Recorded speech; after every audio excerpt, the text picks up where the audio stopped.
स्वस्थ होंगे, हेल्दी होंगे। और क्या हाल चाल है भाई सभी के? अच्छा, मैंने आपको भाई पहली क्लास में भी बताया था कि ये जो हम बैच है, मैंने कहा था बेटा साइंस स्पेशल जो बैच है ना, ये उन बच्चों के लिए ज्यादा बढ़िया, ज्यादा अच्छा रहता है जिनके यहाँ पे कम से कम 25 नंबर की साइंस आती हो। फिजिक्स, केमिस्ट्री, बायो मिला के कम से कम 25 नंबर की वेटेज तो हो। 25 भी नहीं है तो किसी पेपर में 15-20 नंबर की तो वेटेज हो ही। तो क्योंकि आप डिटेल में साइंस पढ़ रहे हैं यहाँ पे, तो अगर आप मान लो कि असिस्टेंट लोगो पायलट की तैयारी कर रहे हैं, रेलवे ग्रुप डी की तैयारी कर रहे हैं, एनडीए की कर रहे हैं, सीडीएस की कर रहे हैं, कमांडेंट की तैयारी कर रहे हैं, जहां पे साइंस की थोड़ी वेटेज ज्यादा है, या बीपीएससी में देखो बहुत सारे क्वेश्चन आते हैं साइंस के, तो उनके लिए बढ़िया है। लेकिन जैसे सीजीएल के लिए, एसएससी के लिए मैंने कहा था कि हमारे यहाँ जो एसएससी के बैच आते हैं ना, वो ज्यादा अच्छे होते हैं। क्योंकि एसएससी में बेटा 2 क्वेश्चन मेंस की बात करो, 2 फिजिक्स के आएंगे, 2 बायो के आएंगे, 2 केमिस्ट्री का आएगा, तो उसके लिए वो बैच ज्यादा अच्छा है। लेकिन अगर आपके पास ज्यादा समय है, आपको डिटेल में चीजें पढ़नी है कि एक बार पढ़ लो, सीजीएल में भी अप्लाई करेंगे, स्टेट के एग्जाम में भी करेंगे, रेलवे में भी करेंगे, तो फिर आप ये ले सकते हैं। अगर आपका टारगेट केवल और केवल एसएससी है, तो फिर केवल एसएससी वाला बैच जहां पे हम बहुत ही सिलेक्टेड कम चीजें बताते हैं, एसएससी को ध्यान में रखते हुए, ज्यादा अच्छे हैं। अब उतने बताने के बाद भी बच्चों के बार कमेंट रहते हैं ऐसे, सृष्टि कह रहे सर आपने मेरा कमेंट अभी तक नहीं पढ़ा। देखो बेटा, बच्चे तो कमेंट तो बहुत सारे बच्चे क्लास में, क्या कभी स्वप्निल ने कहा है, गजाला ने कहा है क्लास में, मणिभूषण ने कहा है हमारी इस क्लास में, या रवि ने, मोहित ने, बादल ने कहा है, बीडी नायडू ने कहा है कि सर हमारा कमेंट नहीं पढ़ा।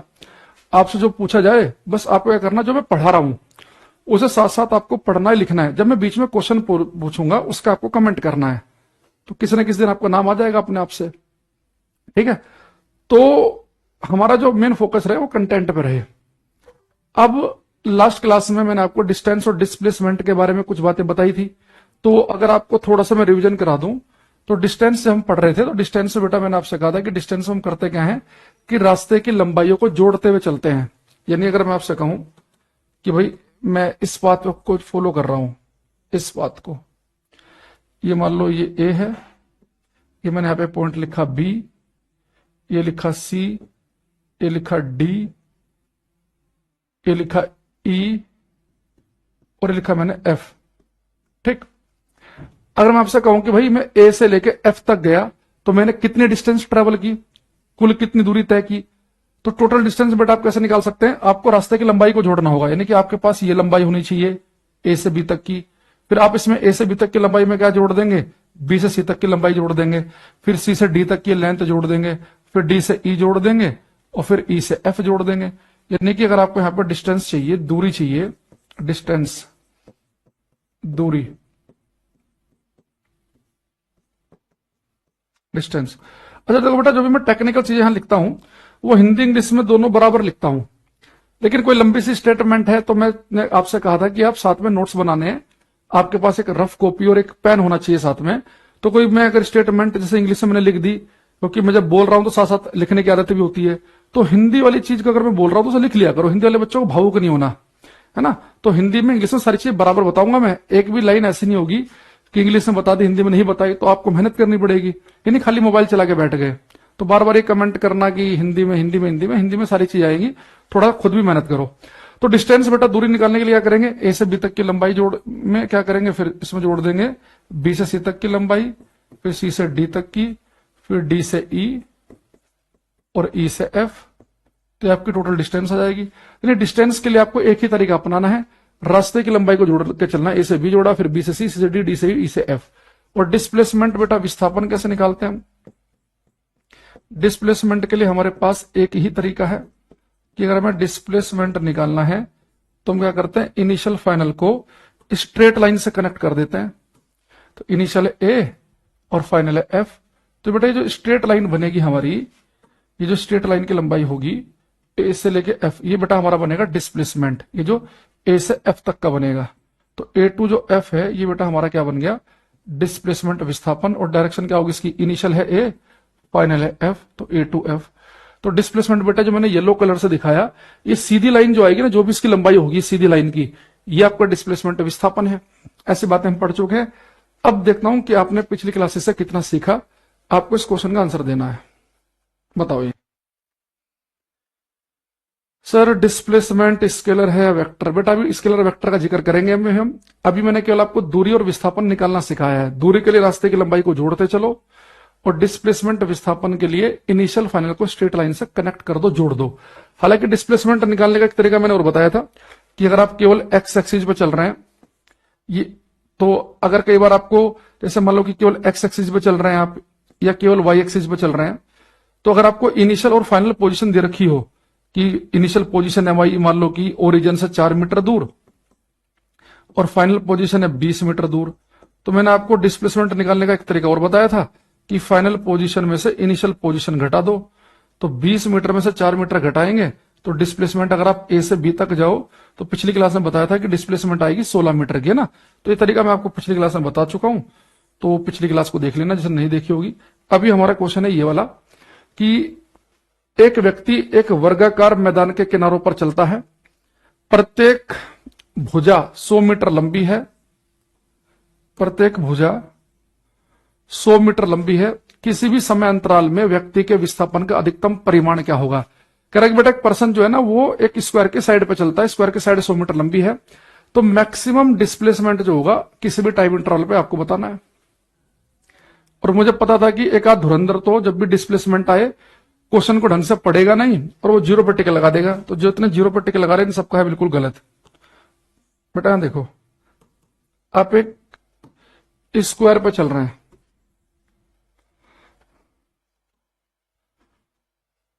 स्क्वायर मान लो है ए बी सी डी। अभी कह रहा है कि मैक्सिमम डिस्प्लेसमेंट कब होगा, और जो स्क्वायर है बेटा इसकी भुजा है 100 मीटर की, और आपको पता है कि जो स्क्वायर होता है उसकी सारी लंबाई बराबर ही होती है, तो ये भी 100 मीटर ही होगा। मैथमेटिक्स में आपने इतना पढ़ा ही है। ये भी कितना होगा 100 मीटर, ये भी 100 मीटर। समझ में आ रहा भाई ये बात यहां तक की? सतीश, निर्मल, अभिषेक, राहुल, अंकित, गजाला, आकृति, समझ रहे हो ना कि स्क्वायर जो होता है उसकी सारी साइड जो होती है बेटा बराबर होती हैं। 100 मीटर ये 100 मीटर ये 100 मीटर, सारी की 100 मीटर होंगी। अब आपने इसने कहा कि अगर आप इस स्क्वायर के साइड के अलोंग चलेंगे तो मैक्सिमम डिस्प्लेसमेंट कितना होगा। जैसे बेटा आप यहां से चलना शुरू किया, कुछ देर के बाद आप यहां पहुंच गए, तो डिस्प्लेसमेंट होता है इनिशियल फाइनल को जोड़ दो तो डिस्प्लेसमेंट इतना होगा। थोड़ी देर में बेटा आप और आगे बढ़ गए, यानी कि आपका डिस्प्लेसमेंट बढ़ गया। फिर यहां पहुंच गए, आपका डिस्प्लेसमेंट और बढ़ गया। जैसे आप यहां पहुंचे तो आपका डिस्प्लेसमेंट बेटा कितना आ गया, 100 मीटर का आ गया। लेकिन आप थोड़ा सा और आगे जाओ तो इनिशियल ये है, फाइनल ये है, तो बेटा ये जो लाइन होगी आप देखो ये 100 मीटर की है। जब आप इस वाली लाइन को निकालेंगे तो ये बेटा कैसे आएगी, पाइथागोरस थ्योरम लगा के। तो ये बेस है, ये परपेंडिकुलर है, ये आधार है, ये लंब है परपेंडिकुलर, ये होता है कर्ण हाइपोटेनस। तो ये तो आपको पता होगा कि जो हाइपोटेनस होता है, जो कर्ण होता है, वो तो बेटा इससे भी इंडिविजुअली और इससे भी बड़ा ही होगा। भाई अगर मान लो ये 4 मीटर है, ये 3 मीटर है, तो ये हाइपोटेनस कितना आता है पाइथागोरस थ्योरम से 5 मीटर, यानी कि ये वाली जो लंबाई है ये वाली इस डिस्प्लेसमेंट से बड़ी होगी। अच्छा मान लो थोड़ी देर के बाद आप यहां पहुंच गए, इनिशियल पॉइंट ये, फाइनल ये, तो आपका डिस्प्लेसमेंट इतना, तो ये वाली जो लाइन है वो आपको इससे भी बड़ी दिख रही होगी।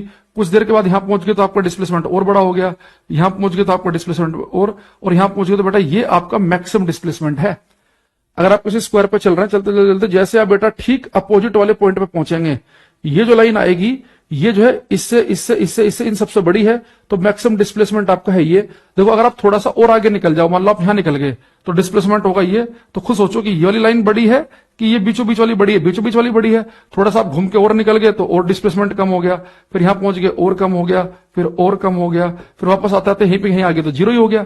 पर हमें मिनिमम नहीं चाहिए, हमें अधिकतम निकालना है, मैक्सिमम। तो अगर आप किसी स्क्वायर, हाँ ठीक है आपका मिनट रुको एक मिनट, अगर आप किसी स्क्वायर के साइड पे चल रहे हैं, अगर आप किसी वर्ग की भुजाओं पर चल रहे हैं, स्क्वायर के साइड पे चल रहे हैं, तो मैक्सिमम डिस्प्लेसमेंट जो होगा ना बेटा आपका, ये जो बीचों बीच दिख रहा है ना, इसे हम कहते हैं डायगोनल, इसे हम कहते हैं विकर्ण, तो इस डायगोनल के बराबर होगा। तो अगर मैं यहां पे काम करूं, यानी कि जो मेरा बेटा मैक्सिमम डिस्प्लेसमेंट होगा, अगर आप पूरे कॉन्सेप्ट को समझ गए हो, तो मैक्सिमम जो डिस्प्लेसमेंट बनेगा बेटा हमारा वो क्या बनेगा, ये डायगोनल ये, ठीक, ये है हमारा मैक्सिमम डिस्प्लेसमेंट। ये 100 मीटर, ये 100 मीटर, ये एंगल कितना है 90 डिग्री का, ठीक। तो बेटा ये भी 100, ये भी 100। आप क्या लगाओ, पाइथागोरस थ्योरम लगा दो, तो आपको पता है कि जो AC का स्क्वायर होगा, AC का स्क्वायर किसके बराबर होता है? बेस आधार AB का स्क्वायर प्लस परपेंडिकुलर लंब का स्क्वायर BC स्क्वायर। तो AC स्क्वायर बराबर हो जाएगा 100 का स्क्वायर प्लस 100 का स्क्वायर। तो AC का स्क्वायर हो जाएगा बेटा, हो जाएगा 100 का स्क्वायर प्लस 100 का स्क्वायर 2 बार आया, तो 2 इंटू 100 का स्क्वायर। अगर इसे आप सोल्व करेंगे तो AC आ जाएगा 100√2 मीटर। तो जिन बच्चों का आया है 100√2 मीटर, अपना वेरीफाई कर लो, उन सबका ठीक है। तो अधिकतम विस्थापन आपका बेटा 100√2 आएगा।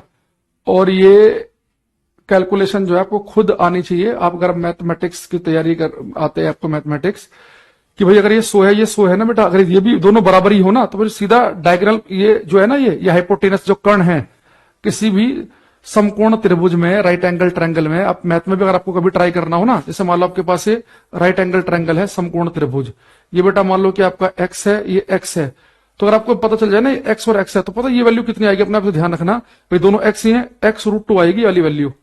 अब देखो ये हमारे पास 100 है, ये भी 100 है, तो ये वैल्यू आपको डायरेक्ट पता होनी चाहिए, 100 है बराबर है, तो 100√2 मीटर ये आएगा सीधा आंसर। वो तो मैंने आपको सोल्व करके दिखा दिया है।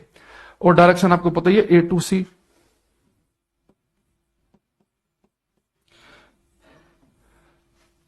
तो ये हमारा करेक्ट आंसर हो गया। आई बात समझ में? तो इस तरीके से आप क्वेश्चन को कर सकते हैं। अब हमारे पास में डिस्टेंस और डिस्प्लेसमेंट के बहुत सारे पॉइंट बन गए। कोई अगर हमारे से कहते भैया डिस्टेंस क्या है, तो हम कहेंगे भाई रास्ते की लंबाइयों को जोड़ते हुए चलो। तो जो भी आप रास्ता फॉलो कर रहे हैं, तो उस रास्ते में चाहे आप ऊपर जा रहे हैं, नीचे जा रहे हैं, टेढ़ा जा रहे हैं, मेढ़ा जा रहे हैं, तो रास्ते की लंबाई जोड़ते चलेंगे, डिस्टेंस आएगी। डिस्प्लेसमेंट में इनिशियल फाइनल को स्ट्रेट लाइन से जोड़ देंगे, तो विस्थापन डिस्प्लेसमेंट दो बिंदुओं के बीच की छोटी दूरी होता है। डिस्टेंस और डिस्प्लेसमेंट दोनों की SI यूनिट इंटरनेशनल सिस्टम में, डिस्टेंस हो चाहे डिस्प्लेसमेंट हो, दोनों को मीटर में नापते हैं हम।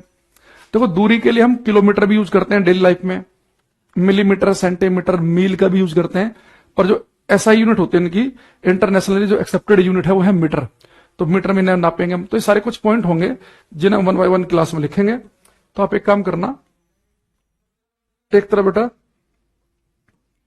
आप लिखेंगे डिस्टेंस,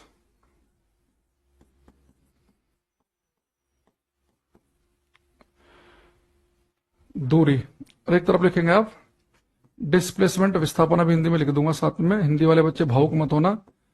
और खासतौर से एक बच्चा है सौरभ, इस क्लास में बहुत भावुक हो जाता है वो कि सर हिंदी में ज्यादा लिखे हैं, मैंने 600 रुपए बड़ी मुश्किल से इकट्ठे किए हैं। तो बेटा इतना भावुक नहीं होना है, ठीक है?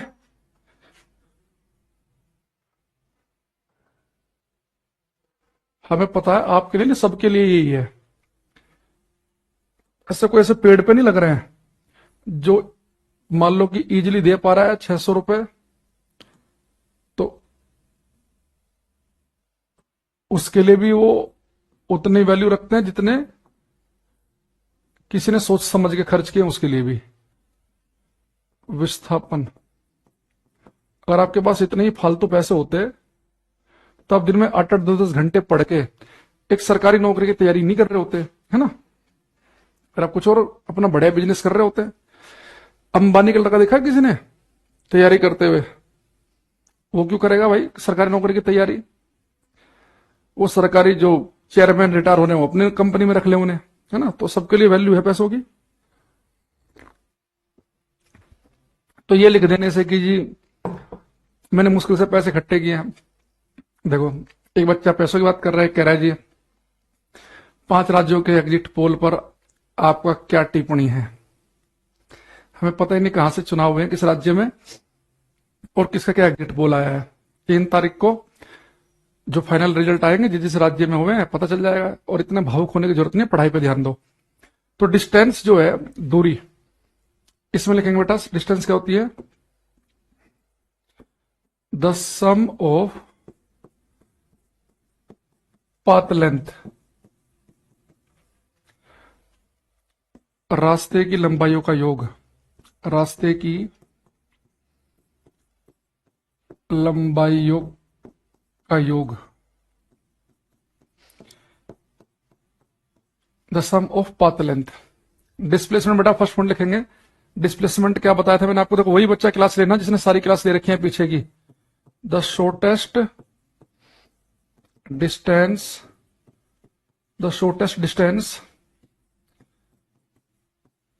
बिटवीन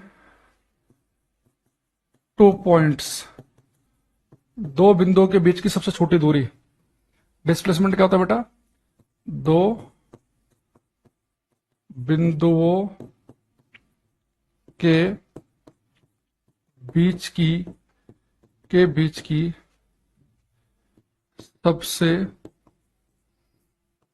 छोटी दूरी। The shortest distance between 2 points, दो बिंदुओं के बीच की सबसे छोटी दूरी। एक सेकंड को ना, सर लाइटें जली है भाई, गर्मी लगने लगी।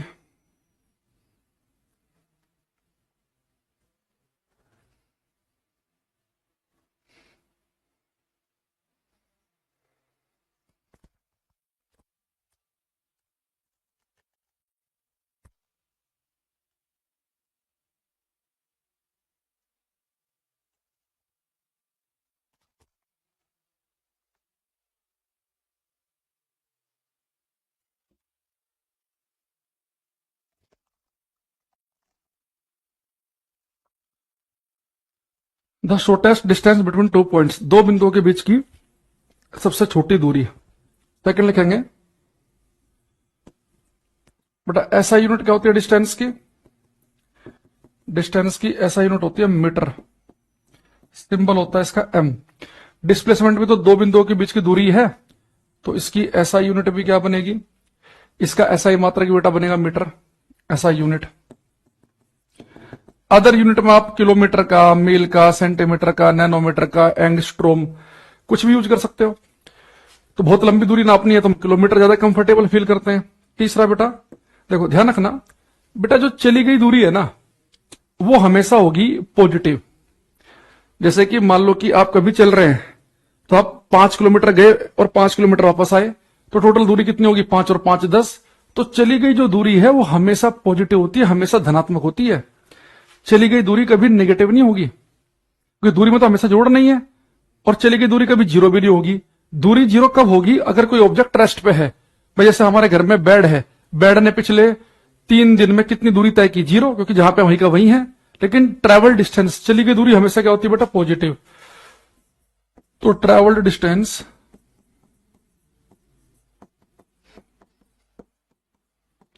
Is always positive. अगर ऑब्जेक्ट रेस्ट पे है तभी जीरो हो सकती है दूरी। थर्ड लिखेंगे, यहां पे लिखेंगे बेटा,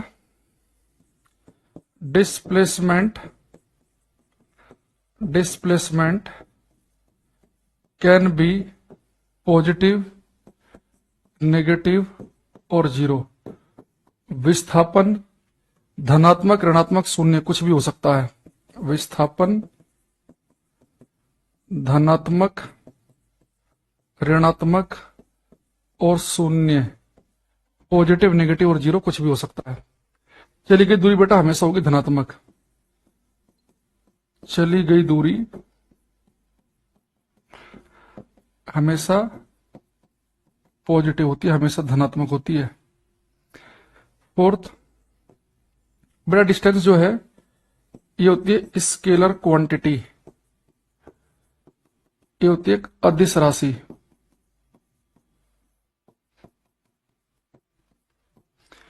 स्केलर क्वांटिटी जो बेटा डिस्प्लेसमेंट है ये होती है वेक्टर क्वांटिटी।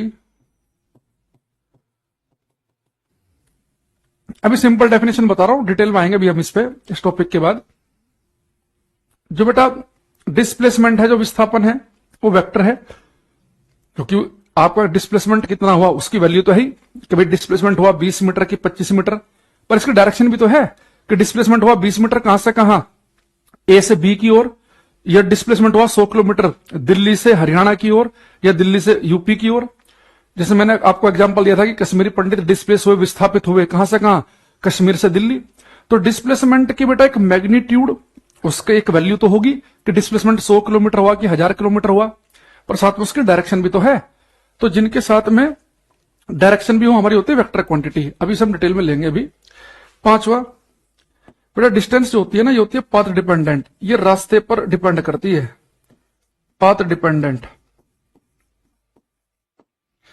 और बेटा जो डिस्प्लेसमेंट है ये पाथ इंडिपेंडेंट है, आप किस रास्ते को फॉलो कर रहे हो, किस मार्ग को अपना रहे हो, इंपोर्टेंट नहीं है, ये पाथ इंडिपेंडेंट है। देखो इसका मतलब ये है, अगर मैं आपसे कहूं कि भाई मुझे ए से बी पर जाना है, तो ए से बी तक की दूरी कितनी, आप कहोगे सर ए से बी तक की दूरी तो हम तब बताएंगे हमें ये पता हो कि आप किस रास्ते से गए हो ए से बी। अगर आप ए से बी तक ऐसे गए हो तो रास्ते की लंबाई क्या होगी, इसे जोड़ देंगे प्लस इसे जोड़ देंगे। आप हो सकता है कि ए से बी तक ऐसे ऐसे गए हो तो ये वाले रास्ते की लंबाई अलग आएगी, हो सकता है कि आप ऐसे ऐसे करके गए हो, अब गए हो तो रास्ते की लंबाई अलग आएगी। लेकिन डिस्प्लेसमेंट किसी भी केस में आप निकालो, चाहे सर आप ए से बी तक ऐसे जाओ, चाहे ऐसे ऐसे करके जाओ, चाहे ऐसे ऐसे करके जाओ, डिस्प्लेसमेंट तो कैसे निकालेंगे, इनिशियल फाइनल को स्ट्रेट लाइन से जोड़ना है, डिस्प्लेसमेंट तो हमेशा यही आएगा। तो डिस्प्लेसमेंट जो है वो पाथ पे डिपेंड नहीं करता आप किस मार्ग को अपना रहे हैं, आप किसी भी रास्ते को अपनाओ, बस हमें देखना है कि आप चले कहां से थे और आप फाइनली पहुंच कहां गए, दोनों को स्ट्रेट लाइन से जोड़ दो, डिस्प्लेसमेंट विस्थापन आ जाएगा। तो इसलिए मैंने कहा कि डिस्प्लेसमेंट जो है पाथ इंडिपेंडेंट है, ये अपनाए गए रास्ते पर निर्भर नहीं करता है, दूरी इस बात पर निर्भर करेगी कि आपने कौन सा रास्ता अपनाया। 6, अगर बेटा आपसे पूछ लूं कि इस क्लास में ये दिल्ली है, ये हरिद्वार है, तो दिल्ली से हरिद्वार के बीच की दूरी क्या है,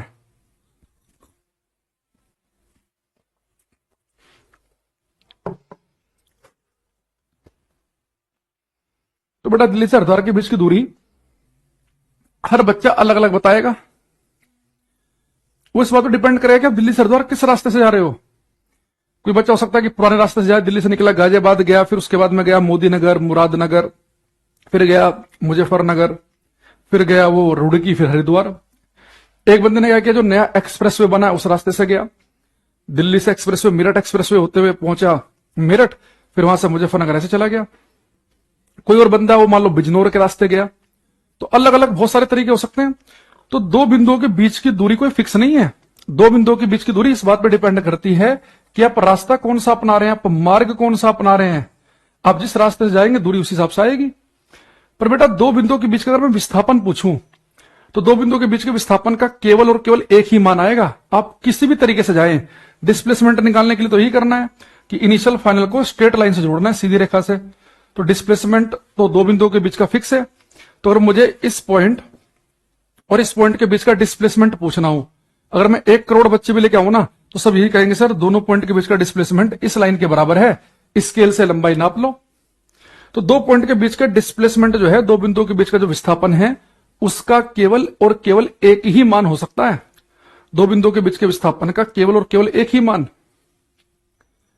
लेकिन दो बिंदु जो हैं उनके बीच की दूरी के अलग अलग मान हो सकते हैं। तो यहां पर लिखेंगे हम डिस्टेंस में, the distance between two point,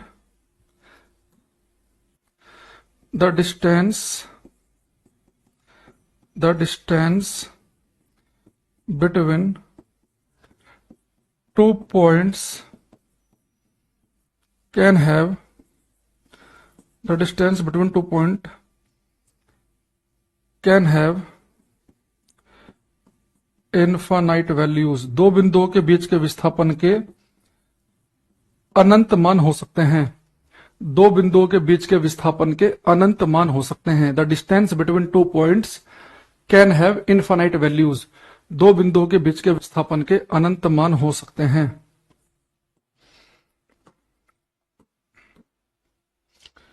the displacement between two points, the displacement between two points, the displacement between two points has a unique value, दो बिंदुओं के बीच के विस्थापन का केवल और केवल एक ही मान हो सकता है। The displacement between two points has a unique value, दो बिंदुओं के बीच के विस्थापन का केवल और केवल एक ही मान हो सकता है। दो बिंदुओं के बीच के विस्थापन का केवल और केवल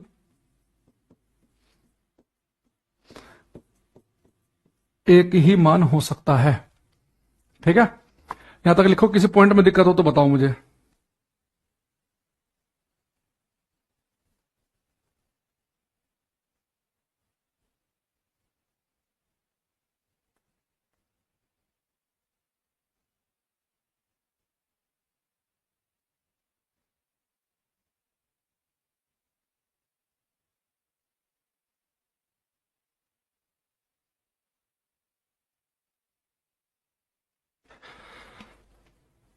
सिक्स पॉइंट, अरे भाई सिक्स पॉइंट तो मैंने डिटेल में बताया आपको भी। सिक्स पॉइंट तक मैंने क्या बताया, जैसे कि आपको इस पॉइंट से इस पॉइंट तक जाना है और मैं कहूं कि दो बिंदुओं के बीच की दूरी बताओ, तो मैंने कहा कि बेटा दो बिंदुओं के बीच की जो दूरी है ना, उसके बहुत सारे मान हो सकते हैं। दो बिंदुओं के बीच की दूरी इस बात पर डिपेंड करेगी कि आप कौन सा रास्ता अपना रहे हैं।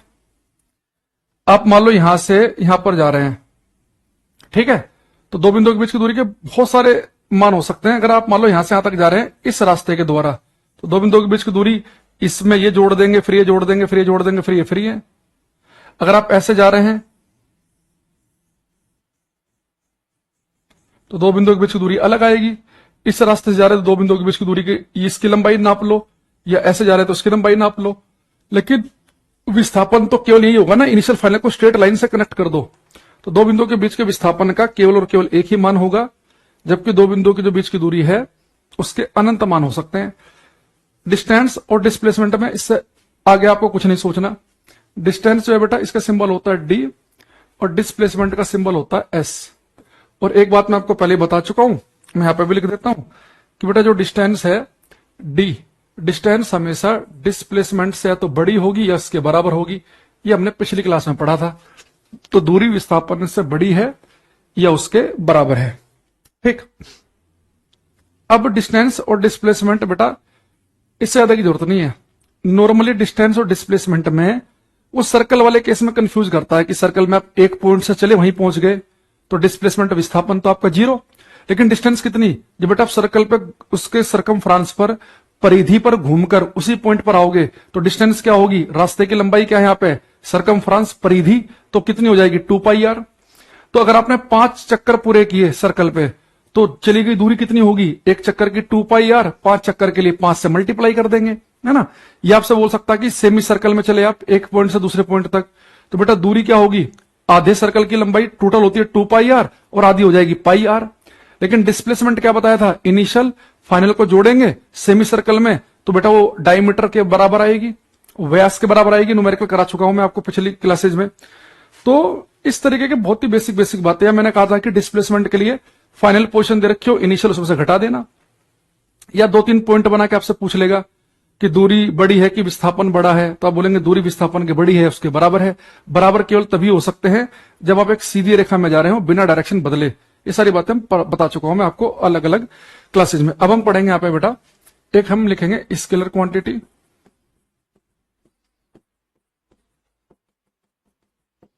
अदिश राशि,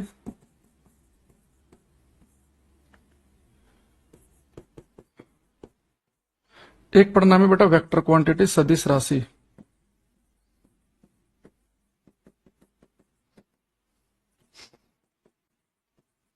सदिश राशि देखो बेटा, अभी मैं पहले आपको एक बेसिक डेफिनेशन बताऊंगा जो आपने 9th क्लास में पढ़ी है, फिर इसमें धीरे से हम लेवल उठाएंगे। देखो स्केलर क्वांटिटी, अदिश राशि बेटा वो होती हैं, scalar quantities are those which have only magnitude. तो बेटा अदिश राशियां वे होती हैं,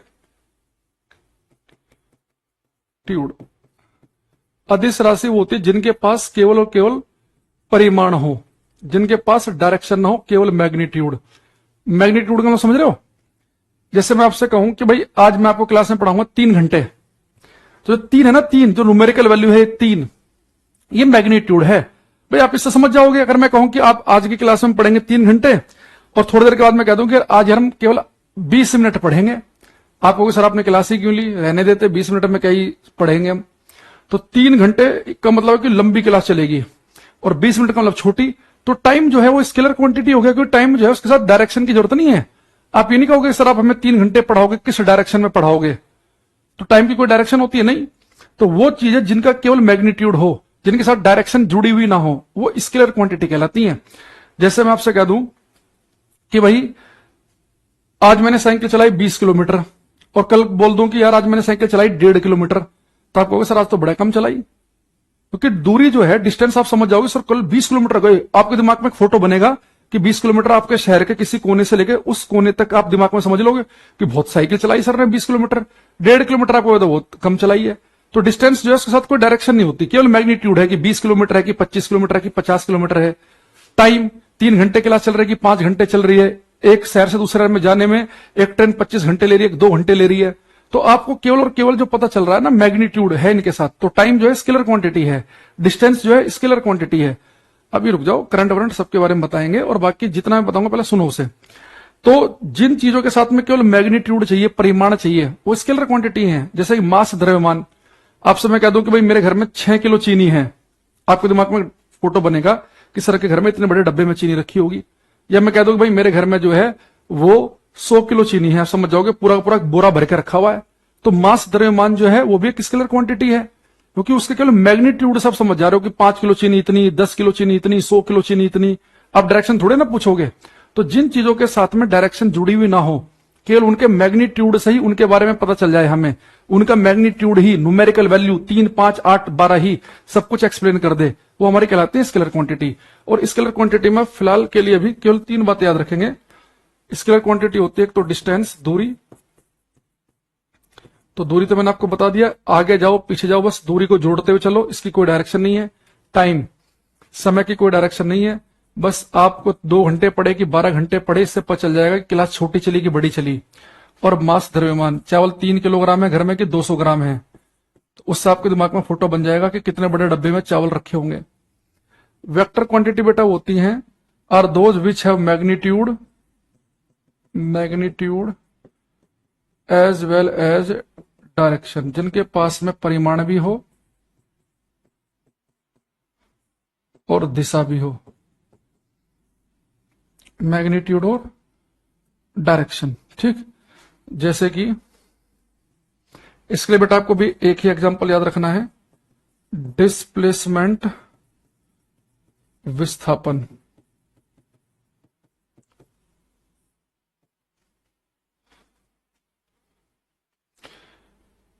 अब अच्छा बेटा, जो वेक्टर क्वांटिटी होती है, सदिश राशियां जो होती है, इनके साथ में एक चीज आपको और करनी है। डिस्प्लेसमेंट है, तो डिस्प्लेसमेंट जो है बेटा, इसका सिंबल क्या होता है? एस। तो कई बार हम क्या करते हैं, जो वेक्टर क्वांटिटी होती है उन्हें अलग से समझने के लिए कि हमें अलग से दिख जाए वो, तो जो वेक्टर क्वांटिटी होती है ना, उनके ऊपर एक तीर का निशान बना देते हैं, एरो, तीर का निशान। तो अगर आपको कभी किसी सिंबल के ऊपर तीर का निशान लिखा मिल जाए तो भी आप समझ सकते हैं कि वेक्टर क्वांटिटी है। आपको भी देखना कि टाइम के लिए सिंबल यूज करते हैं टी, इसके ऊपर कभी आपको कोई तीर का निशान नहीं मिलेगा। मास के लिए हम यूज करते हैं एम, कोई तीर का निशान नहीं मिलेगा। डिस्टेंस के लिए लिखते हैं डी, कोई तीर का निशान नहीं लिखा मिलेगा। ये स्केलर क्वांटिटी है। अब एक जो बच्चा ने पूछ रहा था वो आप मुझे बताओ कि इलेक्ट्रिक करंट, वैद्युत धारा, क्या लगता है कि आपको स्केलर के वेक्टर है? सब बच्चे बताएंगे कि स्केलर के वेक्टर है। अंकित, राहुल, अभिषेक, गजाला, स्वप्निल, अनुराग, जितने बच्चे इस क्लास में जुड़े हुए हैं, कुछ के मुझे नाम याद होने लगे हैं क्योंकि अभी मैं कुछ सोच रहा था कि इस क्लास के अंदर किस तरह की समस्या बच्चों को आ रही है। एक मेन समस्या जो है वो ये कि एक ही कमेंट वो 10 बार लिखते हैं। एक तो कमेंट कम से कम लिखें ताकि सबके कमेंट पढ़े जाएं। एक ही बच्चा 10 बार कमेंट करेगा ना तो बाकी कमेंट गायब हो जाते हैं उसमें। दूसरी चीज, एक समस्या हिंदी इंग्लिश वाली, तो हिंदी इंग्लिश वाला मैंने बता दिया कि हर चीज को हम हिंदी में भी लिख रहे हैं या उसे बोल रहे हैं, तो साथ में आप नोट्स बनाते हुए चलो। एक ये कि किस किस पेपर को कवर कर लेंगे वो मैंने पहली क्लास में बता रखा है, इंट्रो क्लास जो 12-15 मिनट की थी, उसमें सब कुछ लिखा हुआ है ना। तो ये कमेंट फिर बार बार नहीं करो सेम ही कि बिहार एसएससी के लिए हो जाएगा क्या, बीपीएससी के लिए हो जाएगा क्या, एएलपी के लिए हो जाएगा क्या, सब हो जाएगा। ठीक, लैब असिस्टेंट का मैंने बता ही दिया था कि उसका पूरा कवर नहीं हो पाएगा, तो वही चीज बार बार लिखने से कोई फायदा नहीं है। बेटा देखो, जो इलेक्ट्रिक करंट है ना, वैद्युत धारा, वो एक स्केलर क्वांटिटी है, इलेक्ट्रिक करंट।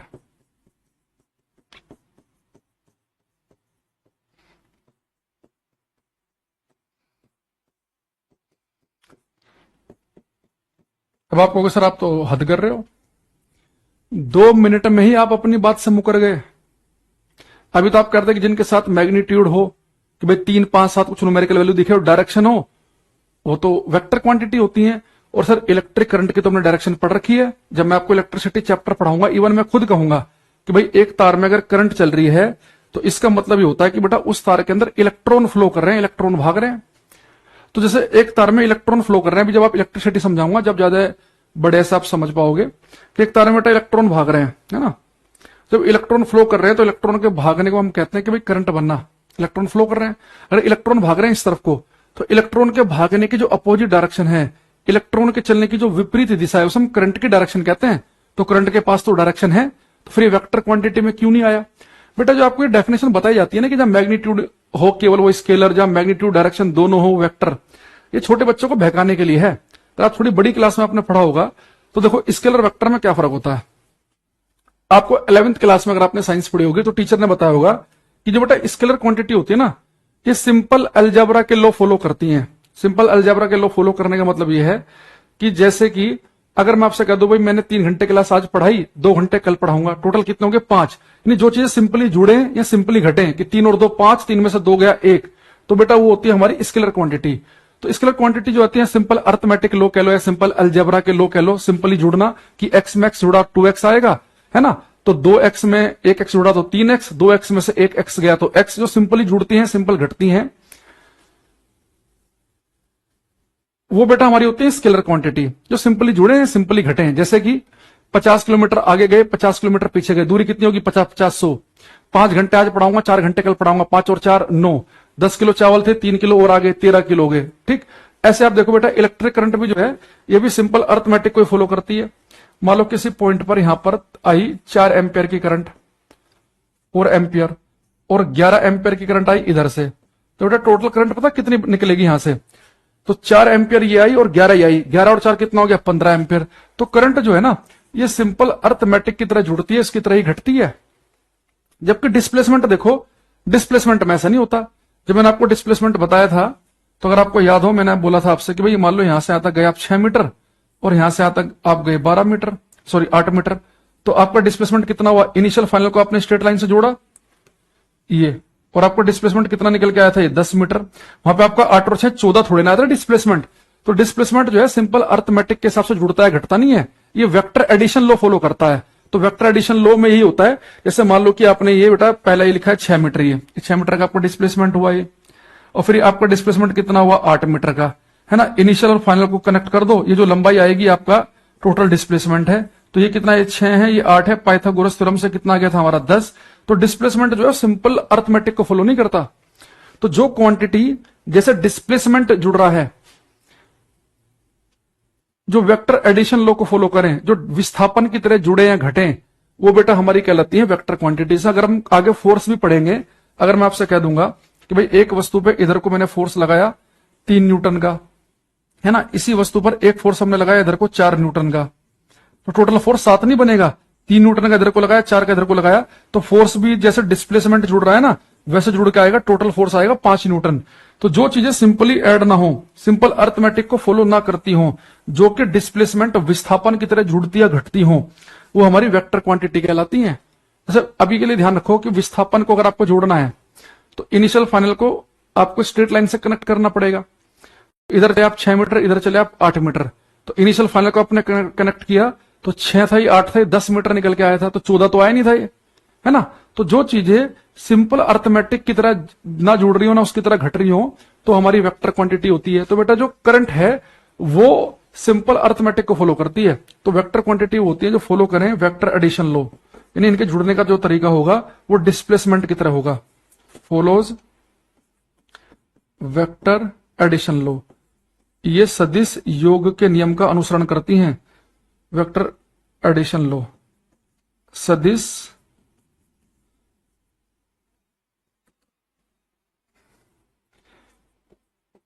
योग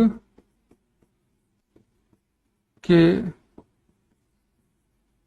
नियम का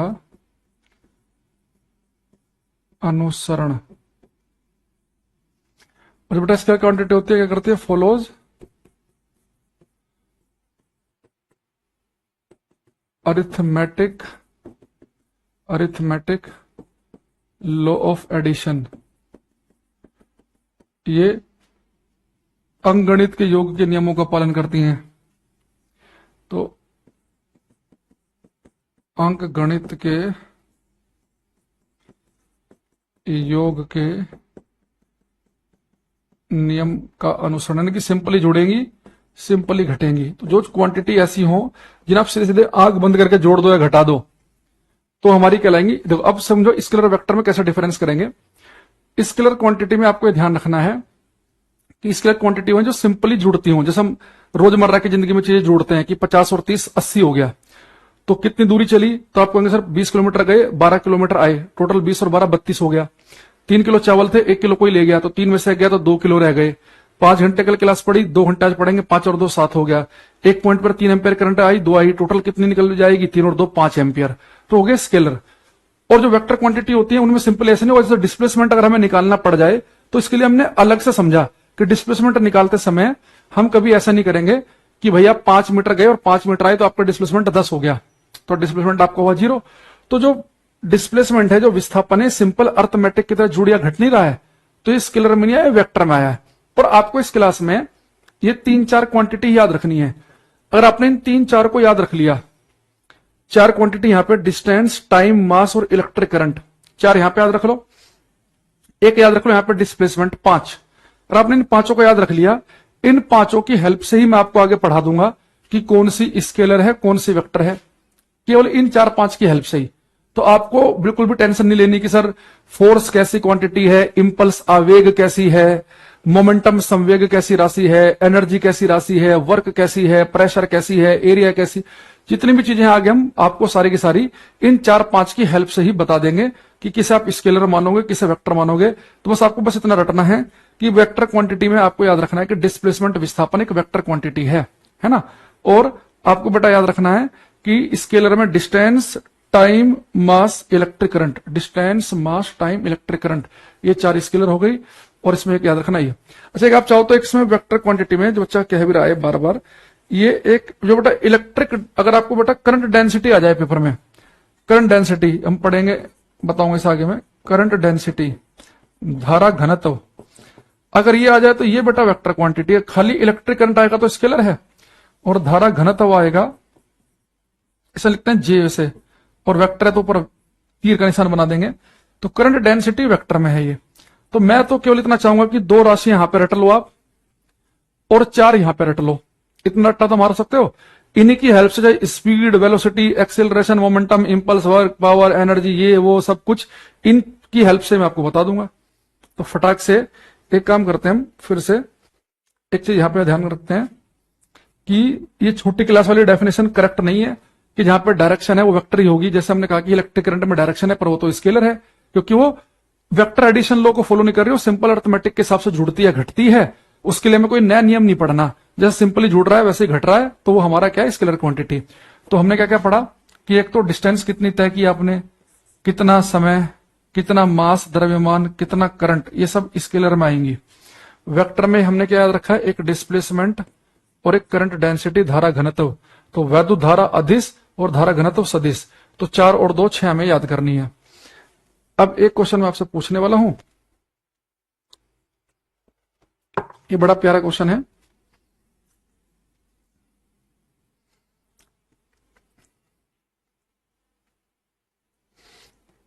ये आपको करना है। देखो क्वेश्चन है हमारा,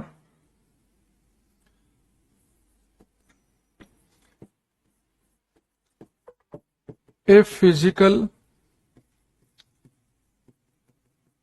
quantity, a physical quantity which has a direction, a physical quantity which has a direction, लिखेंगे must be a vector, Hindi में लिख दूंगा may be a vector,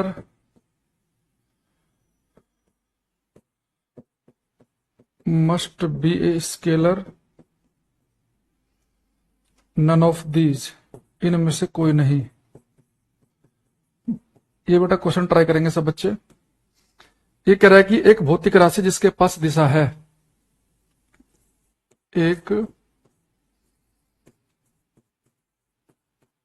भौतिक राशि जिसके पास दिशा है, मस्ट बी वेक्टर, सदिश राशि होगी, सदिश राशि होगी,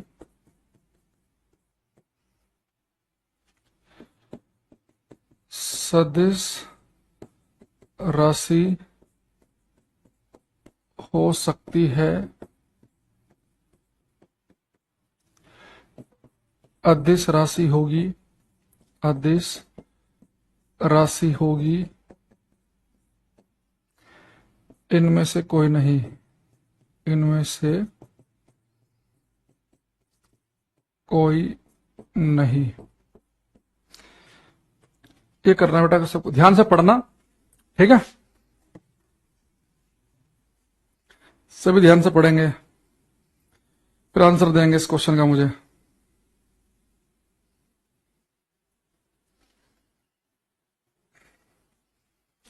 देखो विवेक भाई ने शुरुआती गलत कर दी है, दोबारा करो ट्राई से।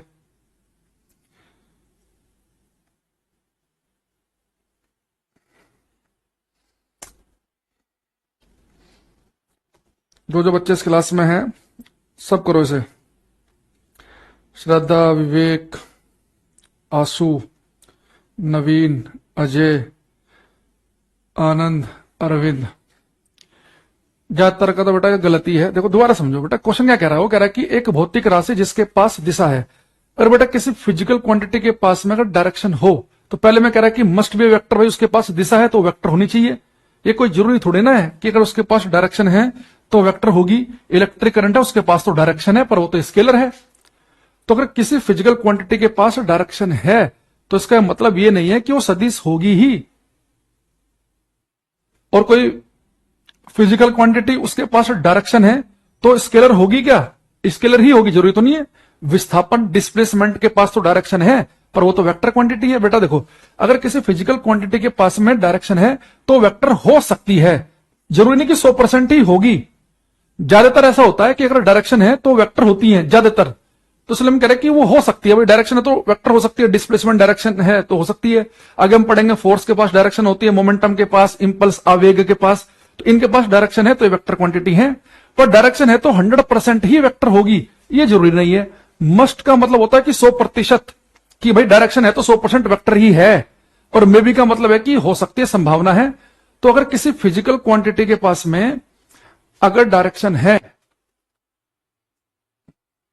राहुल कह रहे मेरा तो सही था। अरे बहुत सारों का सही था, तुम्हारा बिल्कुल ठीक है, 100% सही है तुम्हारा, पूरी क्लास से गलत था, अकेले तुम्हारा ठीक है। अब देखो, अगर किसी फिजिकल क्वांटिटी के पास में डायरेक्शन है तो वेक्टर हो सकती है, 100% होगी ये जरूरी नहीं है। तो इस बात को ध्यान रखना। बहुत सारे बच्चे क्या करते हैं जिन्हें केवल इतनी ही डेफिनेशन पता होती है ना कि भाई डायरेक्शन है तो वेक्टर और डायरेक्शन नहीं है तो स्केलर, उन्हें क्या लगता है अच्छा डायरेक्शन है तुरंत वो टिक लगा देंगे भाई ये तो वेक्टर होगी। पर आपको समझना है कि वेक्टर के लिए और स्केलर के लिए एक बात और ध्यान रखनी है कि क्या उसके पास डायरेक्शन अच्छी बात है, क्या वो सिंपली जुड़ रही है, सिंपली घट रही है, कहीं ऐसा तो नहीं है।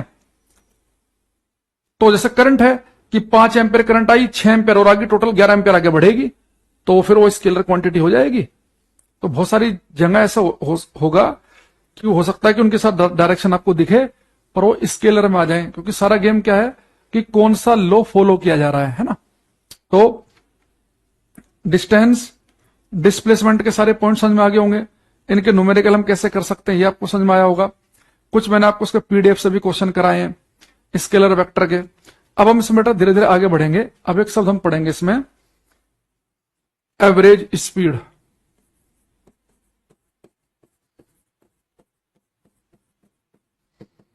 औसत चाल।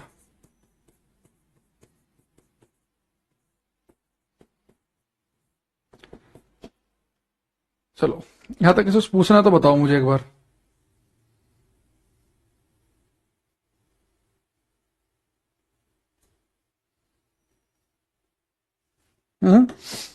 चल सकते हैं आगे। एवरेज स्पीड, औसत चाल, बहुत जीरो से स्टार्ट करेंगे इसे भी हम, और धीरे धीरे इसमें लेवल बढ़ाएंगे। जैसे अगर मैं आपसे बोलूं कि देखो स्पीड की, देखो बेटा हमें जरूरत क्यों पड़ती है, आप ये समझो। अगर मैं आपसे कहूं कि भाई एक 100 मीटर की दौड़ है, 100 मीटर की, 100 मीटर की एक दौड़ लगानी है। यहां पर ये बंदा है ए और ये बंदा है बी। बेटा 100 मीटर की दौड़ को ए ने पूरा कर लिया 14 सेकंड में और बी ने पूरा कर लिया 12 सेकंड में, है ना। तो आप सीधी सी बात आप समझ जाओगे कि इनमें तेज कौन भाग रहा है। भाई सेम दूरी, सेम ही डिस्टेंस, जो ए है उसे लग रहा है 14 सेकंड और बी को लग रहा है 12। आप कहोगे सर ये कम समय में इसने दूरी तय कर ली, यानी जो बी है ये फास्ट है। यानी कि फास्ट का मतलब है कि ज्यादा तेज भाग रहा है। ज्यादा तेज का मतलब है कि ये जल्दी दूरी को तय कर जा रहा है। ये बहुत बढ़िया कि भाई ए और बी, हमने देखा कि 100 मीटर की दूरी थी, 100 मीटर की दूरी को ए को लगे, उसी दूरी को तय करने में 14 से लगे 12 सेकंड, जल्दी दूरी कर ली, फास्ट है, बढ़िया है। चलो ये तो हो गया। और मैं आपसे कह दूं बेटा कि टाइम मैंने आपको फिक्स कर दिया 1 घंटा, ठीक।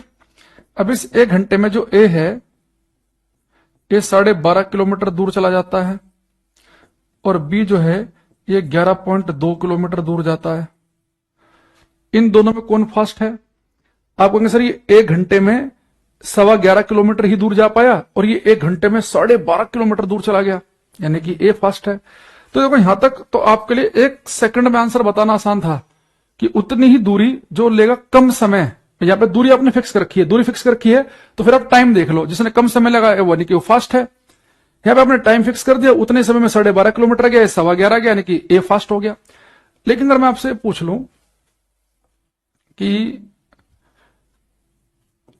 ए जो है ये 1 मिनट में 300 मीटर जाता है और बी जो है ये 20 सेकंड के अंदर 60 मीटर जाता है, अब इनमें फास्ट कौन सा है? भाई 1 मिनट में वो 300 मीटर गया और ये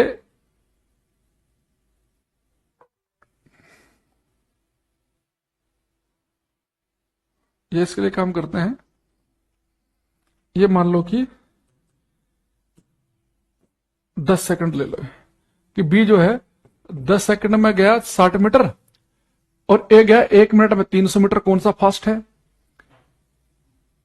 अब आप एकदम से नहीं बता सकते कि भाई ये 1 मिनट में 300 मीटर गया और ये गया 10 सेकंड में 60 मीटर, तो आप ए को फास्ट बता दो। भैया तो अगर टाइम सेम हो, सेमी टाइम में जो ज्यादा दूर जाएगा वो फास्ट है, या दूरी सेम हो तो वही दूरी इसने तय करी कम सेकंड में, तो ये फास्ट है। अब यहां पे तो वो 1 मिनट में 300 कर रहा है, वो 10 सेकंड में 60 कर रहा है। तो हम एक काम करें, हमें फिर एक ऐसा निकालना पड़ेगा, इसका भी चेक कर लो कि भाई 1 सेकंड में कितना जा रहा है, इसका भी चेक कर लो कि 1 सेकंड में कितना जा रहा है, तभी तो हम बता पाएंगे भाई 1 सेकंड में इतना, 1 सेकंड में कितना गया, कौन फास्ट है। ये नहीं कि आप सोचो कि 1 मिनट में 300 मीटर जा रहा, 300 दिख रहा तो ये फास्ट हो गया। भाई ये जो 10 सेकंड में 60 मीटर जा रहा तो 1 सेकंड में कितना जाएगा, तो भाग करेंगे तो जाएगा 6 मीटर, और ये बेटा 1 मिनट का मतलब होता है 60 सेकंड, तो सब भाग करेंगे तो 6 5, यानी कि 1 सेकंड में कितना जाएगा 5। तो यहां पे तो ये वाला फास्ट हो गया। जब ना तो टाइम सेम दे रखा है ना दूरी सेम दे रखी, तो फिर आपको देखो कि दोनों बराबर समय में कितना कितना दूर गए, तभी तो आप कंपेयर कर पाओगे। भाई मैं कह दूं कि एक व्यक्ति को 1 साल में 5 लाख रुपए मिलते हैं और एक को 1 महीने में 1 लाख रुपए मिलते हैं, तो ज्यादा पैसे कौन कमा रहा है? अभी बता गया ना 5 लाख, वो भाई 1 साल के हैं और इसे मिल रहे 1 महीने में, तो दोनों को बराबर पे लेके आओगे तभी तो कंपेयर कर पाओगे। फिर आप दिमाग में तुरंत क्या करते हो कि यार ये 1 साल में 5 लाख मिल रहे हैं, इसे महीने के 1 लाख मिल रहे हैं, तो 12 महीने होते हैं साल में, तो यानी कि तो 1 साल में 12 लाख कमाएगा, इसे तो 5 लाख ही मिल रहे हैं, यानी कि 12 लाख वाला ज्यादा पैसे कमा रहा है, तो तभी तो कंपेयर होगा। तो इसके लिए हमें स्पीड की जरूरत पड़ती है। तो स्पीड के लिए हम क्या करते हैं, स्पीड हमें बता देती है कि कोई ऑब्जेक्ट कितना तेज भाग रहा है, कौन फास्ट है, वो हमें स्पीड से पता चलेगा। जैसे मुझे अगर इनकी एवरेज स्पीड निकालनी हो तो इसकी कुल दूरी को 300 मीटर को कुल समय से भाग कर दो। कुल समय कितना है 60 सेकंड, तो कितना आएगा आपके पास 5। यहाँ पे कुल दूरी कितनी है 60 और समय है 10, तो कितना आएगा 6। तो यानी कि इसकी स्पीड जो होगी वो 5 मीटर पर सेकंड आई, इसकी 6 मीटर पर सेकंड आई, यानी कि बी वाला फास्ट है। तो स्पीड से हम ज्यादा आराम से बता पाते हैं कि कोई व्यक्ति कितना फास्ट है। जैसे आप कहते हो ना कई बार कि ये ट्रेन जो है, ये नई ट्रेन बनाई सरकार ने, बुलेट ट्रेन, इसकी स्पीड होगी 300 किलोमीटर पर घंटा, और जो भी ट्रेन चलती है वो चल रही है 100 किलोमीटर पर घंटा पे।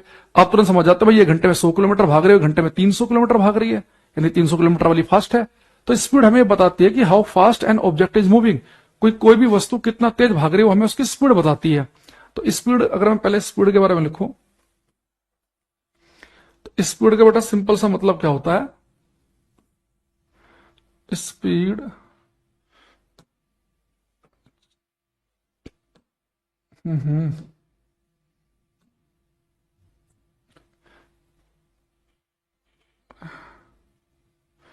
तो बेटा स्पीड हमें क्या बताती है, चल हाउ फास्ट, ऐसे ऊपर लिख लो, स्पीड टेल्स अस, स्पीड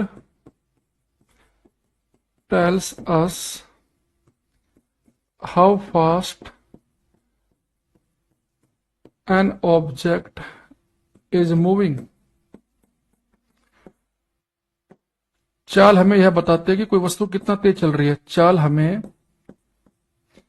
यह बताती है कि कोई वस्तु कितना तेज चल रही है। भाई इस अभी आप इस सारी कहानी को अगर भूल भी जाओ जो मैंने अभी बताई है, इसे भूल जाओ, तो सिंपली एक आम आदमी के लिए स्पीड का क्या मतलब है। कई बार आप आपस में कहते हैं यार तो मजा आ गया, मैंने बाइक चलाई 130 किलोमीटर की स्पीड पे, एक आपको दोस्त बोले यार मैंने तो एक दिन 160 चलाई थी। आप तुरंत समझ जाओगे कि भाई ये बहुत फास्ट चला रहा है, 1 घंटे में 160 किलोमीटर जा रहा है, 1 घंटे में 130 ही जा रहा है। तो स्पीड से हमें पता चलता है कि कौन कितना तेज चल रहा है। तो how fast an object is moving ये हमें बताता है स्पीड। अब ये स्पीड हम निकालें कैसे, देखो पहले हम बात करेंगे यहाँ पे एवरेज स्पीड की। दो तरह की स्पीड हमें पढ़नी है, एक होती है एवरेज, एक होती है इंस्टेंटेनियस, क्षणिक। देखो एवरेज स्पीड जो है औसत चाल,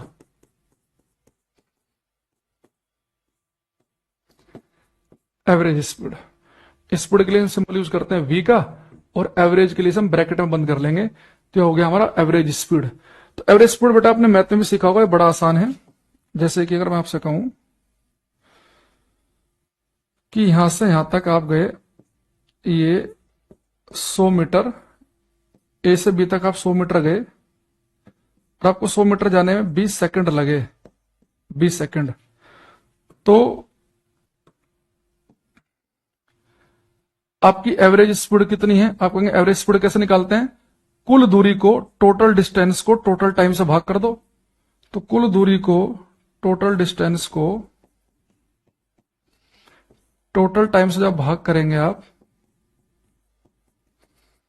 तो डिस्टेंस के लिए लिखते हैं हम सिंबल डी, टाइम के लिए टी। तो डिस्टेंस कितनी बेटा 100 मीटर की, और टाइम है 20 सेकंड का, तो 20 पंजे 100, यानी एवरेज स्पीड आ गई आपकी 5 मीटर पर सेकंड। अब देखो जैसे आपको बेटा एवरेज स्पीड पता चली, तो इससे आपको क्या जानकारी मिल रही है कि एवरेज स्पीड 5 मीटर पर सेकंड का मतलब है कि आप ऑन एन एवरेज प्रत्येक सेकंड 5 मीटर दूर जा रहे हैं, यानी आप हर सेकंड जा रहे हैं 5 मीटर। एवरेज स्पीड आपको बता रही है कि आप अगर स्पीड आप पढ़ रहे हैं 5 मीटर पर सेकंड, इसका मतलब कि प्रत्येक सेकंड आप जा रहे हैं 5 मीटर दूर। तो एक सेकंड में 5 मीटर गए, तो 2 में कितना जाएंगे 10, 10 में कितना जाएंगे 50, और 20 में कितना चले जाएंगे 100। तो प्रत्येक सेकंड पर चल गया। यानी कि जब भी आपको एवरेज स्पीड निकालनी होगी तो आप कैसे निकालेंगे कि कुल दूरी को कुल समय से भाग कर देंगे, कि टोटल डिस्टेंस आपने कितनी चली अपॉन टोटल टाइम से डिवाइड कर दो। तो डिस्टेंस को बेटा हम लिखते हैं डी से, टाइम को लिखते हैं टी से। तो आज का जब भी हमें एवरेज स्पीड चाहिए होगी तो हम यही फॉर्मूला अप्लाई करेंगे, कुल दूरी बटे कुल समय, total distance upon total time. ये हमें एवरेज स्पीड निकालने का तरीका है। इसकी ऐसा यूनिट क्या होती है एवरेज स्पीड की,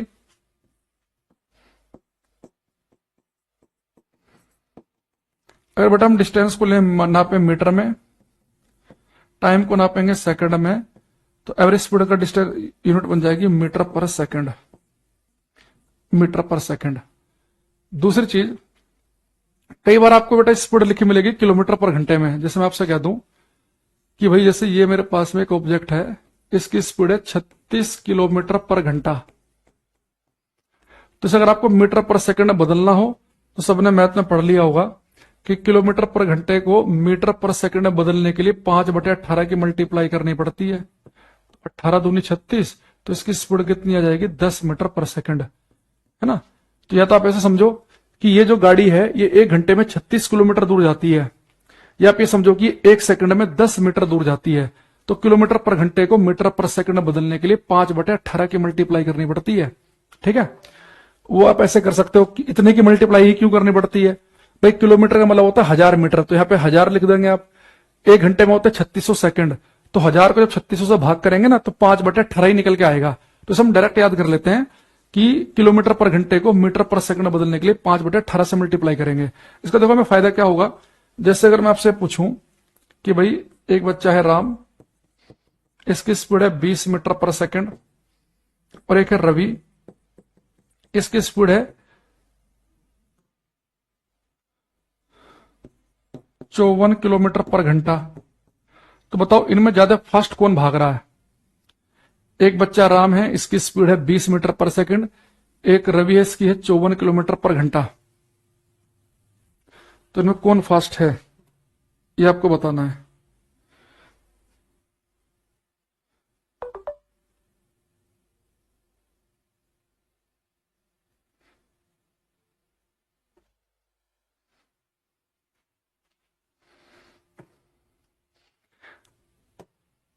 हाँ, ये तो आसान क्वेश्चन था, समझ गया आप। देखो अब बेटा हमें ऐसा तो कर नहीं सकते भाई राम की स्पीड है 20, इसकी 54, हम तुरंत के 54 फास्ट हो गया भाई। ये मीटर पर सेकंड में, 1 किलोमीटर पर घंटे में, दोनों यूनिट को सेम करना पड़ेगा तभी तो हम कंपेयर कर पाएंगे, है ना।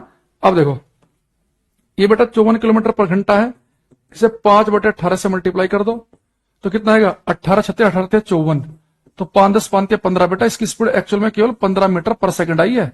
तो रवि जो है वो 1 सेकंड में 15 मीटर दूर भाग रहा है, राम 1 सेकंड में 20 मीटर दूर भाग रहा है, यानी कि राम ज्यादा फास्ट है। तो अगर कभी भी आपको दो स्पीड में कंपेयर करना हो तो दोनों सेम यूनिट होनी चाहिए।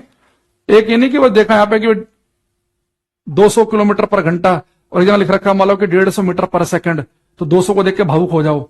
तो पहले दोनों को सेम में कन्वर्ट करेंगे। भाई एक बच्चा कह दे कि भाई मेरा घर यहां से 5 किलोमीटर दूर है, और दूसरा बच्चा कहे सर मेरा घर यहां से 3000 मीटर दूर है। तभी हम सोचना कि 3000 मीटर, वो कह रहा 5, तो बेटा वो 5 किलोमीटर है, ये 3000 मीटर है, तो 5 किलोमीटर यानी कि 5000 मीटर, तो उसका घर दूर है। तो जब भी हम कंपेयर करेंगे दोनों यूनिट सेम होनी चाहिए। भाई गधे का गधे से कंपेरिजन होगा, घोड़े का घोड़े से होगा, तो गधे का भैंस से थोड़े ना कंपेरिजन होगा, तो सेम चीजों का तो कंपेरिजन होता है। तो ये हो गया फास्ट। अब ये बेटा जो हमारे पास में एवरेज स्पीड आई, ये तो मैंने थोड़ा सा 1-2 एग्जांपल लिए थे आपके सामने। ये जो एवरेज स्पीड आई की हम कैसे निकालते हैं, कुल दूरी बटे कुल समय से। अब जो मैं अगली चीज बताऊंगा साइंस वाले बच्चे बड़े ध्यान समझना। बेटा अगर फिजिक्स में एक बात मैं कम से कम 50 बार यूज करने वाला हूं आगे, तो इसे पकड़ लो, अभी ध्यान से समझो।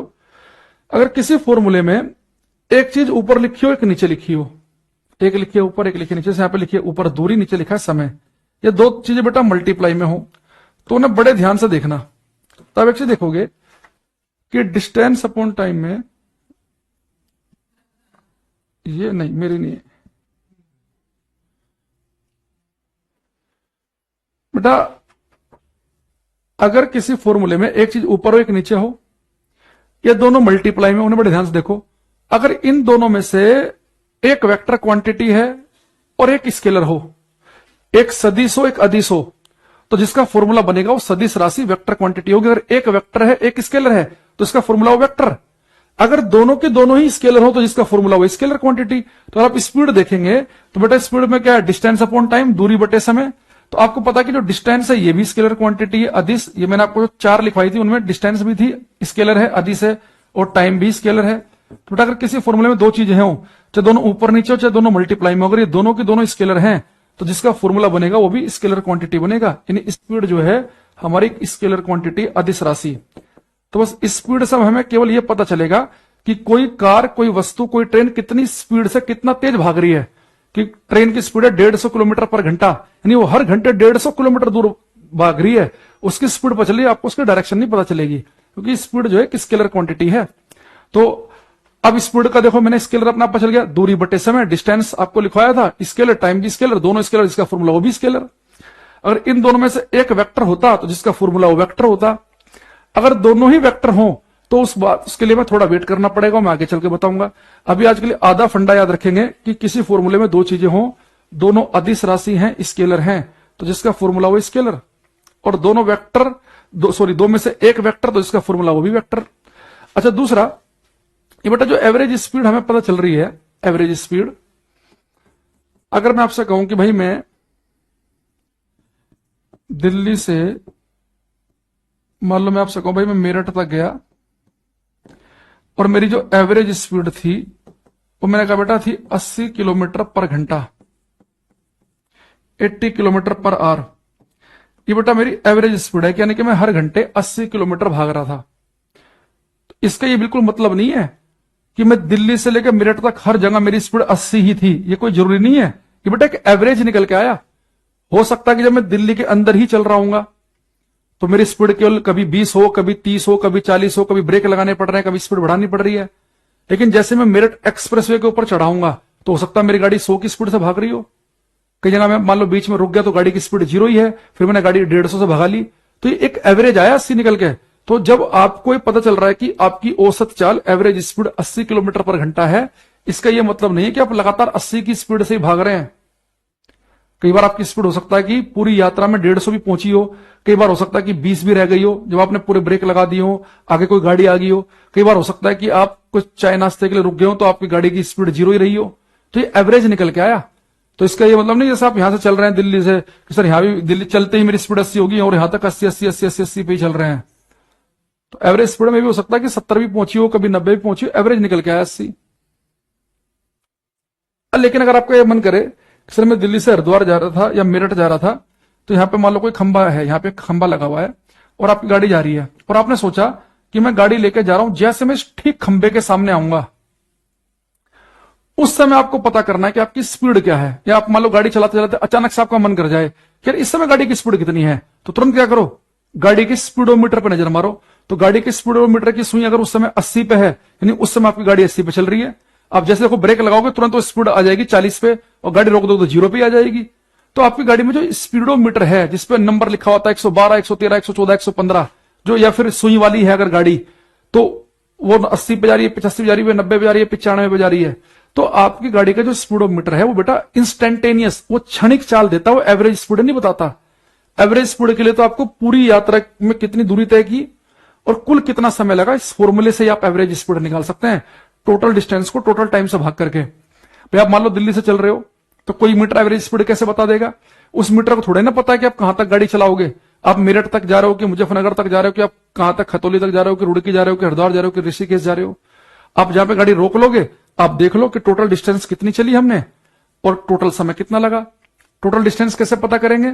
गाड़ी में एक होता है ओडोमीटर, तो जहां से आप गाड़ी चलाना शुरू करो तो पहले ओडोमीटर में रीडिंग देख लो। ओडोमीटर में लिखा है गाड़ी में 12,800, यानी आपकी गाड़ी 12,800 आज तक टोटल चल चुकी है। गाड़ी आपने चलाना शुरू रोक दी तो उस समय लिखा गया 12,900, यानी कि आप 100 किलोमीटर की दूरी तय की है। और टाइम तो आपको पता ही है कि कितने बजे गाड़ी चालू की थी, घड़ी में देख लो, पहले लिख लो, नोट कर लो, गाड़ी रुकेगी वो टाइम भी नोट कर लो तो टाइम भी आ जाएगा। तो एवरेज स्पीड निकालने के लिए आपको कुल दूरी को कुल समय से भाग करके ही एवरेज स्पीड आएगी। इंस्टेंटेनियस स्पीड के लिए आप एक काम कर सकते हैं कि गाड़ी के स्पीडोमीटर पर नजर मारो तो जो स्पीड होगी वो आपकी कौन सी स्पीड होगी? इंस्टेंटेनियस। अरे आज के लिए इतना ही, रुक जाओ 2 मिनट, खत्म करने दो इसे। तो बेटा अगर आपको एवरेज स्पीड निकालनी है तो कुल दूरी बटे कुल समय से निकालेंगे, total distance upon total time से निकालेंगे, और गाड़ी का जो स्पीडोमीटर है वो आपको देता है इंस्टेंटेनियस स्पीड, इंस्टेंटेनियस स्पीड, ये देता है हमारे क्षणिक चाल। यानी किसी पर्टिकुलर मोमेंट पे अचानक से अगर आपका मन करे कि इस समय स्पीड कितनी है, वो होती है हमारी इंस्टेंटेनियस स्पीड। ये गाड़ी का स्पीडोमीटर से पता चलती है, जो गाड़ी में स्पीड बताने वाला मीटर है, स्पीडोमीटर। आज तक आपकी गाड़ी टोटल कितनी चल चुकी है? मैं कल ही देख रहा था, मेरी गाड़ी चल चुकी है 40,400 किलोमीटर के आसपास। तो टोटल डिस्टेंस जो है वो जो हम देखते हैं गाड़ी कितने किलोमीटर टोटल चली है, वो होता गाड़ी में मीटर, ओडोमीटर कहते हैं उसे। तो ये भी ध्यान रखना, ये पेपर में आ जाता है कि गाड़ी का स्पीडोमीटर कौन सी स्पीड बताता है, इंस्टेंटेनियस क्षणिक चाल, उस क्षण कौन सी चाल है, और कुल दूरी कितनी चल चुकी है आज तक हमारी गाड़ी, वो गाड़ी के ओडोमीटर से पता चलता है। तो एवरेज स्पीड में और इंस्टेंटेनियस स्पीड में पता चला कि इंस्टेंटेनियस स्पीड हमें बताएगी कि इस पर्टिकुलर मोमेंट जिस समय आपने झांक के देखा उसमें कि इस समय गाड़ी की स्पीड क्या है, वो इंस्टेंटेनियस है। एवरेज होती है पूरी यात्रा की, कि पूरी यात्रा इतने घंटे की थी, इतने किलोमीटर की थी, आपने एवरेज निकाल लिया तो आपको एवरेज निकल के आता है। जैसे मान लो कि दिल्ली से हरिद्वार 250 किलोमीटर है और आपको 5 घंटे लगे जाने में, तो आपको एक एवरेज निकल के आया 50 किलोमीटर पर घंटा, यानी कि आप हर घंटे ऑन एन एवरेज 50 किलोमीटर जा रहे थे। पर जरूरी नहीं कि आप हमेशा ही आपकी स्पीड 50 रही हो, कई बार आपने 80 पे भी गाड़ी चलाई होगी, कई बार 90 पे भी चलाई होगी, कई बार 20 पे भी चलानी पड़ी होगी जाम में, कई बार हो सकता है कि आधे घंटे तक आपने गाड़ी चलाई नहीं, आप खाना खाने रुके कहीं पे, तो कहीं 0 है कहीं स्पीड, कहीं 100 है, कहीं 120 है, कहीं 70 है, कहीं 60 है, कहीं 90 है, तो एक एवरेज निकल के मान लो कभी 0 है, कभी 35 है, तो एवरेज निकल के 50 का आया आपका।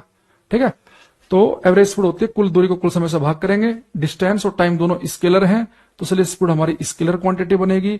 स्पीड की जो एसआई यूनिट है वो मीटर पर सेकंड है, पर डेली लाइफ में हम ज्यादातर किलोमीटर पर घंटे का यूज करते हैं, क्योंकि डेली लाइफ में हम लंबी लंबी दूरी तय करते हैं जो घंटों में होती है, तो मीटर पर सेकंड की जगह डेली लाइफ में ज्यादातर हम किलोमीटर पर घंटा यूज करते हैं, उसे मीटर पर सेकंड बदलने के लिए 5/18 से मल्टीप्लाई कर देंगे। और बाकी इसके अलावा मैंने बताया कि अगर आपको दो चीजों की स्पीड दे रखी हो, एक की मीटर पर सेकंड में, एक किलोमीटर पर घंटे में, तो दोनों को सेम में कन्वर्ट कर लो, फिर आप इनमें कंपैरिजन करेंगे कि कौन फास्ट और कौन स्लो है। ठीक है, तो आज के लिए हम इतना ही रखते हैं।